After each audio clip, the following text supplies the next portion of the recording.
हाँ सीताराम, सुन लीजिए महाराज जी, जगमोहन जी, हम आपके मंदिर के सामने खड़े हैं। अगर आपको चाहिए तो वो लेटर भी मैं आपको भेज दूंगा।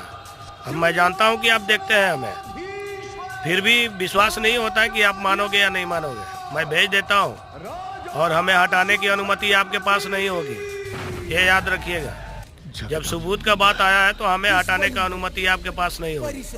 अब मैं आपका शिष्य नहीं हूँ, ठीक है। मैं रहूँगा यहीं पर। जितना पुलिस प्रशासन अगर भेजनी है तो वो अभी वेरीफाई करके जाएगा, क्योंकि हम 2 किलोमीटर दूर के हैं। सीताराम। और सभी लोग हमारा गांव का है। प्रतिपक्ष अगर चाहिए तो मैं पूरे 52 का दूंगा। एक भी ऐसा गांव नहीं होगा जहां की आदमी नहीं होगा, वहां का मैं आपको दूंगा सबूत कि वो हमें नियुक्त किए हैं और मैं यहाँ पे रहूँगा।